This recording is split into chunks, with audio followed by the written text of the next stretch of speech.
பிரான்சில் துணிகரமாக செயற்பட்ட மூதாட்டி ஒருவரை காப்பாற்றிய வெளிநாட்டவர் நாடு கடத்தலிலிருந்து தப்பித்துள்ளார்.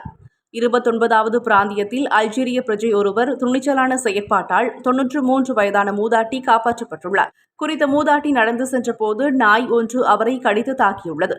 இதன்போது அருகில் இருந்த 37 வயதுடைய தொழில்நுட்ப வல்லுநர் அப்தெல் காதர் உடனடியாக தலையிட்டு நாயை விரட்டியதால் மூதாட்டியின் உயிர் காப்பாற்றப்பட்டுள்ளது.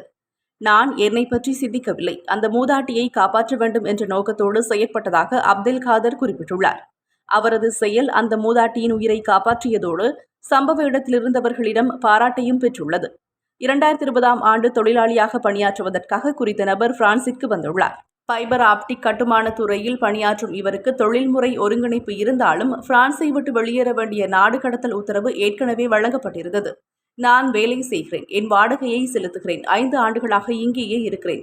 ஆனால் நாடு கடத்தல் உத்தரவு காரணமாக நிம்மதியாக உறங்க முடியவில்லை என்று அவர் ஏமாற்றத்தோடு கூறினார்.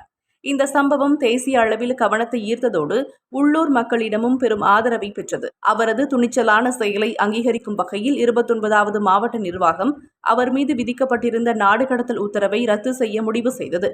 அதிகாரிகள் இதை அங்கீகாரத்திற்கு தகுந்த ஒரு வீரச் செயல் என விவரித்தனர். இந்த முடிவு அவருக்கு ஒரு நிம்மதியையும் எதிர்காலம் தொடர்பான நம்பிக்கையையும் அளித்தது. நான் பிரான்சை நேசிக்கின்றேன், இங்கே தொடர்ந்தும் பணியாற்ற விரும்புகிறேன் என அவர் மகிழ்ச்சியோடு தெரிவித்துள்ளார்.